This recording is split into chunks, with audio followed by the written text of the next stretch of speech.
औज़ुबिल्लाहिमिनश्शैतानिर्रजीम बिस्मिल्लाहिर्रहमानिर्रहीम। अस्सलाम वालेकुम और वेलकम टू फ्लोरिश लर्निंग और एक नई वीडियो के साथ हाजिर हैं। आज की इस वीडियो में हम लोग बात करेंगे वर्चुअल यूनिवर्सिटी में स्कॉलरशिप्स के बारे में। काफ़ी सारे स्टूडेंट मुझसे पूछ रहे हैं कि सर वर्चुअल यूनिवर्सिटी में कितने किस्म की स्कॉलरशिप्स मिलती हैं और हम उन स्कॉलरशिप में किस तरह अप्लाई कर सकते हैं।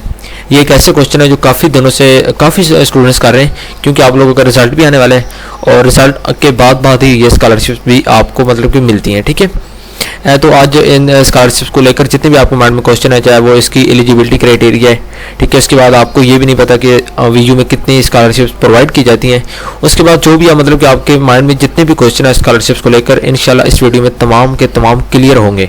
ठीक है, तो आपने वीडियो को मुकम्मल देखने मस्जिद को वक्त है कि हम लोग वीडियो को स्टार्ट करते हैं। ठीक है, तो सबसे पहले यहाँ पर देखें तो मैं आपको दिखाता हूँ यहाँ पे डायरेक्टरेट ऑफ फाइनेंस। ठीक है, इसमें आप देखें तो ये आपको दो किस्म की स्कॉलरशिप्स नजर आ रही है। ठीक है, मेरिट बेस्ड स्कॉलरशिप और उसके बाद नीड बेस्ड स्कॉलरशिप। तो अब एक बात तो क्लियर होगी कि वीयू में दो किस्म की स्कॉलरशिप्स होती हैं। पहली होती है मेरिट बेस्ड स्कॉलरशिप, उसके बाद सेकंड होती है नीड बेस्ड स्कॉलरशिप। ठीक है, अब मेरिट बेस्ड स्कॉलरशिप क्या होती है, इसके ऊपर हम क्लिक करते हैं और इसमें आप देखते हैं अब एक मेरिट बेस्ड में आगे दो किस्म की टाइप्स होती हैं। ठीक, एक होती है न्यूली एडमिटेड स्टूडेंट्स की और एक होती है जो ऑलरेडी मतलब कि कंटिन्यूइंग स्टूडेंट्स होते हैं उनकी, जो ऑलरेडी वीयू में पढ़ रहे होते हैं, एक उनकी होती है और एक होती है जो न्यूली एडमिटेड मतलब कि जिनका पहला सेमेस्टर स्टार्ट होता है, जो एफएससी के बाद यहाँ पे वीयू में एडमिशन लेते हैं, एक उनको मिलती है। ठीक है, वो एक ही दफ़ा मिलती है, जबकि जो बाकी यानी कि कंटिन्यूइंग स्टूडेंट्स के लिए होती है ये आप हर सेमेस्टर के बाद ले सकते हैं। लेकिन जो दूसरी मेरिट बेस्ड न्यूली एडमिटेड के लिए वो आपको जब आप एडमिशन लेते हैं, पहला सेमेस्टर आपको होता है तो उस टाइम आपको मिल जाती है, मतलब कि पहले सेमेस्टर में आपको एक डिस्काउंट दिया जाता है आसान लफ्ज़ों में। ठीक है, उसके बाद जो कंटिन्यूइंग स्टूडेंट्स के लिए होती है वो आप जितना एक सेमेस्टर में परफॉर्म करते हैं, उसके बाद उससे जो अगले सेमेस्टर होता है, एक सेमेस्टर का रिजल्ट आता है, उसमें जितना अच्छा आप परफॉर्म करते हैं तो उसके बाद उसी सेमेस्टर के रिजल्ट की बुनियाद पर आपको सेकंड सेमेस्टर जो आपका अगले सेमेस्टर होता है उसमें आपको मतलब कि एडवांटेज होता है और आपकी फीस या तो कम्प्लीटली माफ़ हो जाती है, ये डिपेंड करता है कि आपको कितनी मिली है। ठीक है, अब ये एक होता है 100% का आसान सा मतलब है कि यानी कि ऐसे लोग जो बहुत एक्स्ट्रा ऑर्डिनरी सेमेस्टर में परफॉर्म करते हैं या उनका बैकग्राउंड मतलब कि मैट्रिक और उसके बाद एफएससी के मार्क्स इतने ज़्यादा होते हैं कि उनको पहले सेमेस्टर में ही 100% स्कॉलरशिप मिल जाती है। 100% का आसान सा मतलब है कि उनकी फुल फीस माफ़ होती है। ठीक है, उनको फुल फीस कंसेशन दी जाती है पहले सेमेस्टर में, उसके बाद सेकंड सेमेस्टर में, थर्ड में वो जितना परफॉर्म करते हैं उस सेमेस्टर में जितना परफॉर्म करते हैं तो अगले सेमेस्टर में पिछले सेमेस्टर की रिजल्ट की बुनियाद पर उनको आगे मजीद स्कॉलरशिप दी जाती है। ठीक है, एक 100% होती है, उसके बाद 75% होती है, उसके बाद 50, उसके बाद 38 और उसके बाद 25। तो ये 5-6 किस्म की मतलब कि स्कॉलरशिप्स होती है। 100 की होती है, उसके बाद 75, 50, 38, तो जो जिस तरह परफॉर्म करता है उसको उसकी बुनियाद पर मिलती है। अब जिसकी 100 होती है आसान सा मतलब कि 100 में कंप्लीट फीस कंसेशन मिलती है। उसके बाद जिसकी 75 तो 75% मतलब कि अगर आपकी टोटल 100 रुपीज़ फीस है, ठीक है, तो 75% आपको माफ़ कर दी जाती है। उसके बाद इस तरह अगर आपकी यानी कि अगर आपको 50% मिली है तो 50% अगर आपकी 100% फीस है, टोटल 100 रुपये फीस है, ठीक है, सपोज करें, तो 50 रुपये आपके माफ़ हो जाएंगे। इस तरह अगर आपको 38% मिली है तो अगर आपकी टोटल फीस 100 रुपये है तो 38 रुपये आपसे नहीं ली जाएंगे हर 100 रुपये के साथ। ठीक है, आसान लफ्ज़ में आपको समझा रहा हूँ। तो अब बात करते हैं कि ये किन स्टूडेंट्स को मिलती है। तो यहाँ पे आप देखें तो सबसे पहले इनके रूल्स आप देखें तो रूल सबसे पहले क्या है कि स्कॉलरशिप शैल कंप्रोमाइज पार्शियल और फुल, यानी कि ये पार्शियल भी मिल सकती है और उसके बाद फुल भी मिल सकती है। उसके बाद यानी कि उन स्टूडेंट्स को मिलेगी are not recipient scholarships financial assistance from any other resource, मतलब कि ऐसे स्टूडेंट जिनको और पहले कहीं से स्कॉलरशिप नहीं मिल रही होगी उनको मिलेगी।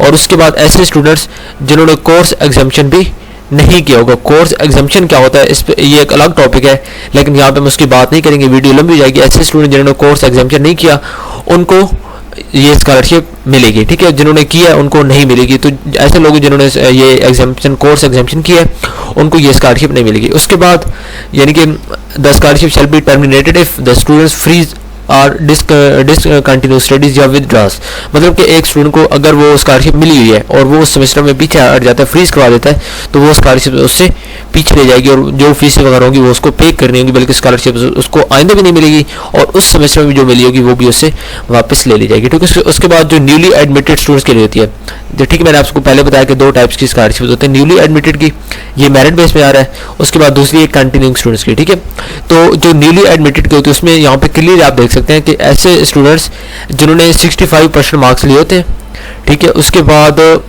यानी कि इनकी मेरिट लिस्ट बनती है 65% एट लीस्ट इसका क्राइटेरिया है, 65% एट लीस्ट, या अगर उन्होंने मतलब कि अगर वो बैचलर किए हुए तो उनकी CGP 3.0 होनी चाहिए आउट ऑफ 4.0।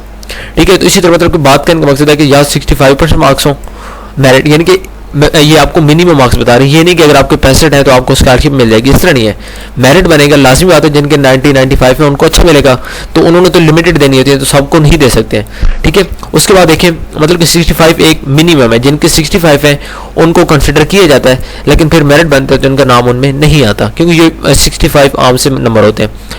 उसके बाद जिन्होंने बैचलर से मास्टर में जाना होता है उनकी 3.0 होनी चाहिए, तो उसको भी स्कॉलरशिप में कंसिडर किया जाता है, लेकिन फिर मिलती है नहीं मिलती ये इस चीज़ के ऊपर डिपेंड करता है कि आपका मेरिट पे नाम आया नहीं। उसके बाद सेकंड पॉइंट देखें, one scholarship will be awarded for every 50 students और the are part there of subject to a maximum of 10 scholarships in any study programme, कि 50 स्टूडेंट्स को ये स्कॉलरशिप दी जाती है और हर इसमें यानी कि स्टडी प्रोग्राम में 10 स्कॉलरशिप्स दी जाती हैं। ठीक है, जिसमें 7 टाइप की होती है, मतलब कि एक 70%, 100, फिर 50, तो इस तरह ये 7 टाइप्स की होती हैं। ठीक है, तमाम स्टूडेंट्स को नहीं मिलती, सिर्फ 10 स्टूडेंट्स को 10-12 को 50 स्टूडेंट्स को ओवरऑल और हर डिग्री में 10 से 12 को मिलती हैं। ठीक है, तो ये तो हो गया इसके लिए, यानी कि जो न्यूली एडमिटेड के लिए होती है। इसी तरह जो सेम क्राइटेरिया है वो इनके लिए भी है, जिनका ये यानी कि कंटिन्यूइंग स्टूडेंट्स होते हैं, इनकी भी अगर ये CGP 3.25 से ज़्यादा लेते हैं, 3.25 ये एक एटलीस्ट मतलब कि मिनिमम क्राइटेरिया है कि अगर आपकी CGP 3.25 आ जाती है एक सेमेस्टर में तो चांसेस हैं कि आपको नेक्स्ट सेमेस्टर मिल सकती है। ठीक है, लेकिन इसका हरगिज़ ये मतलब नहीं है कि अगर आपकी 3.25 आ गई है तो आपको 3.25 की बुनियाद पे आगे स्कॉलरशिप मिलेगी, ये नहीं है। आगे आपको मेरिट बनता है, उन्होंने टॉप 10 को निकालना होता है हर डिग्री में।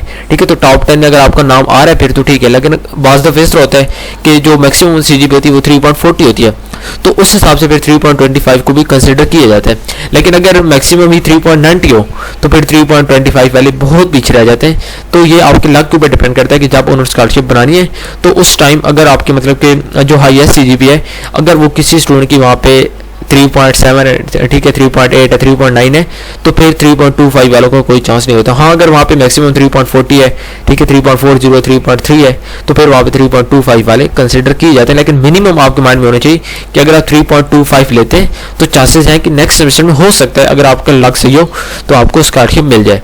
ठीक है, लेकिन हर किसी मतलब जैसे मैंने पहले बताया कि अगर आप इतना ले लेते हैं तो इसका हर किसी मतलब नहीं है कि आपको स्कॉलरशिप मिलेगी। उसके बाद नीड बेस पे आते हैं, तो नीड बेस स्कॉलरशिप जिस तरह इसके नाम से ज़ाहिर है मतलब कैसे स्टूडेंट्स जो ज़रूरतमंद होते हैं उनको ये स्कॉलरशिप मिलती है। ठीक है, अब इसमें भी यानी कि इसके भी कुछ क्राइटेरिया कि पहले तो पहली बात है कहीं से वो स्कॉलरशिप नहीं ले। अब यहाँ पे एक और बात कि ये जो मेरिट बेस का मैंने आपको बताया जो कंटिन्यूइंग स्टूडेंट्स के लिए या जो न्यूली एडमिटेड के लिए, तो इस स्कॉलरशिप के लिए आपको अप्लाई नहीं करना पड़ता। ये बात अपने माइंड में बिठा लें कि ये जो मेरिट बेस स्कॉलरशिप है इसके लिए आपको अप्लाई नहीं करना होता, चाहे वो न्यूली एडमिटेड के लिए चाहे वो कंटिन्यूइंग स्टूडेंट्स के लिए। हाँ, अगर आप नीड बेस स्कॉलरशिप के लिए अप्लाई कर रहे हैं तो उसके लिए आपको अप्लाई करना होता है जब आपका रिजल्ट आ जाता है, तो उसके बाद नेक्स्ट सेमेस्टर स्टार्ट होने से पहले या नेक्स्ट सेमेस्टर स्टार्ट होते साथ ही ये एक लिंक ओपन होता है, उसमें जाकर आपने नीड बेस के लिए अप्लाई करना होता है। जबकि जो मेरिट बेस है उनके लिए कोई अप्लाई आपने नहीं करना होता। अगर आप एलिजिबल होते हैं तो ऑटोमेटिकली आपका लिस्ट के अंदर नाम आ जाता है। ठीक है, तो ये बात क्लियर हो गई है। उसके बाद जिस तरह आपको बताया कि यहाँ पे फाइन यानी कि इसके अलावा आप कहीं और से कुछ भी फाइनेंशियल सपोर्ट हासिल ना कर रहे हो, ठीक है, तो उसको मिलेगी। ऐसे स्टूडेंट कोर्स एग्जामिशन ना किया उनको भी मिलेगी। ठीक है, लेकिन फिर मेन इसका क्राइटेरिया क्या है? मेन क्राइटेरिया इसका यही मैं आपको दिखाता हूँ CGP की बुनियाद पे। ठीक है, मतलब कि 60% मार्क्स आपके जो न्यूली एडमिट होते हैं, ठीक है, न्यूली एडमिटेड जो मैट्रिक FSC करके हैं तो उनके 60% मार्क्स का एक मेरिट बनाते हैं, एटलीस्ट 60% मार्क्स उनके होनी चाहिए। या उनकी CGP अगर वो बैचलर से मास्टर में जा रहे हैं तो 2.5 होनी चाहिए। ठीक है, अगर वो 5 यानी कि 5.0 की तरफ है तो फिर 3.5 उनकी होनी चाहिए। ठीक है, तो ये एक एटलीस्ट है, लेकिन हर किसी मतलब जिस तरह पहले ही बताया कि अगर आपकी इतनी होती है तो इसका ये मतलब नहीं कि आपको लाजमी है कि आपको स्कॉलरशिप मिलेगी। ठीक है, इस तरह अगर आपके 60% मार्क्स हैं तो भी ये मतलब नहीं है कि आपको स्कॉलरशिप मिलेगी। ये डिपेंड करता है कि हाईएस्ट CGP वहाँ पे कितनी है, तो उन्होंने लिमिटेड देनी होती है, तो इसलिए जो टॉप 10 होते हैं, ठीक है, मतलब कि जो टॉप स्टूडेंट्स होते हैं उनको ही दी जाती है। तो उसके बाद उम्मीद करता हूँ यहाँ तक आपको समझ आओगे। बाकी यहाँ पे जो होती है इसके लिए कंटिन्यूइंग स्टूडेंट्स के लिए तो इनका सिंपल से क्राइटेरिया कि अगर आपके मतलब के 2.50 अगर आपकी आ जाती है CGPA, ठीक है, तो उसके बाद आप अप्लाई कर सकते हैं। अप्लाई करने के लिए आप अहल होते हैं, तो ये डिपेंड करता है कि उसके बाद जो बाकी स्टूडेंट्स हैं उनकी अगर कम होती है तो फिर आपको मिल जाती है 2.50 पे। लेकिन अगर आपकी 2.50 और बाकी स्टूडेंट्स की काफ़ी ज़्यादा ज़्यादा है तो फिर लाजमी बात है कि आपको नहीं मिलती, लेकिन इसमें फ़ीस माफ़ हो जाती है। ठीक है, फ़ीस माफ़ हो जाती है, इसलिए अगर आप लोग अप्लाई करना चाहते हैं रिजल्ट के बाद आप लोग इसमें अप्लाई कर सकते हैं। ठीक है व्यूअर्स, तो उम्मीद करता हूँ आपको जितने भी क्वेश्चन थे इस स्कॉलरशिप को लेकर, चाहे वो मेरिट बेस है, ठीक है, कंटिन्यूइंग के लिए या न्यूली एडमिटेड के लिए या वो नीड बेस्ड स्कॉलरशिप है, आपको तमाम क्वेश्चन क्लियर हो गए होंगे। अगर स्टिल आपका कोई क्वेश्चन है, ठीक है, तो आप मुझसे कमेंट्स में बात कर सकते हैं, इंशाल्लाह आपको ज़रूर रिप्लाई मिलेगा। बाकी मेरा व्हाट्सएप नंबर आप सबके पास है, अगर नहीं है तो वो भी मेरा यहाँ पे चैनल पे होता है, आप वहाँ से ले सकते हैं, कॉन्टैक्ट कर सकते हैं। कहीं भी आपको स्टडी में हेल्प चाहिए हो, कहीं भी आपको वर्चुअल यूनिवर्सिटी के रिलेटेड कोई भी आपको बात पूछनी हो, आप किसी भी टाइम फ्रीली मुझसे कॉन्टैक्ट कर सकते हैं। ठीक है व्यूअर्स, तो उम्मीद करता हूँ आपको आज की वीडियो बहुत पसंद आई होगी। काइंडली चैनल को सब्सक्राइब कर लें और उसके अलावा बेल आइकन के बटन को लाजमी प्रेस करें ताकि अंदर जितनी भी मैं वीडियोस अपलोड करूँ आपको उसका फायदा हो सके। ठीक है व्यूअर्स, तो मिलते हैं फिर नेक्स्ट वीडियो में। ओके, अल्लाह हाफिज़।